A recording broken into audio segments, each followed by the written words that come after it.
So in this video, we will see that how we can go ahead and create a export invoice in foreign currency on TranZact. Let's go to our transactions module. This is our transaction dashboard, which will get opened in front of you. This is one of the order which I have already created on TranZact. Please open this order. Now, this is the transaction timeline which will get opened in front of you.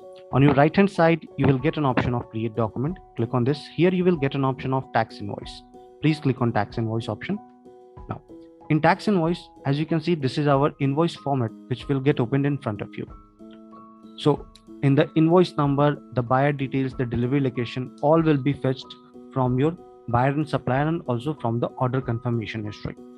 So this here the invoice number is automated. You can go ahead and make it in manual as well through your settings module.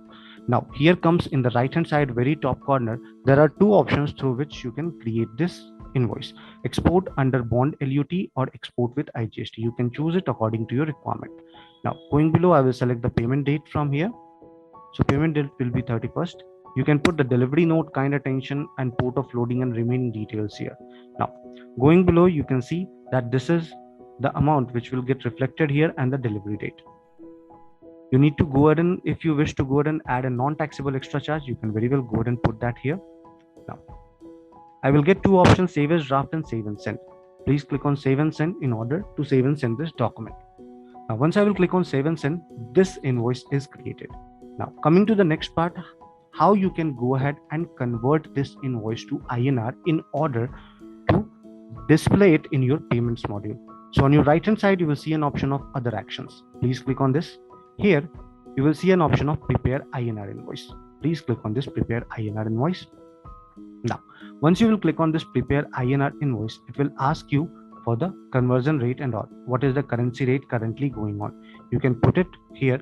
So suppose if current USD dollar rate is going as 75, so I can go ahead and change it to 75, and going below, all the calculation will be made accordingly. Now going below, I will go ahead and click on this save and send, and this INR invoice of mine will get prepared, and also it will be get displayed in your payments module where you can go ahead and log the payment. I hope it helped you out. Have a good day ahead.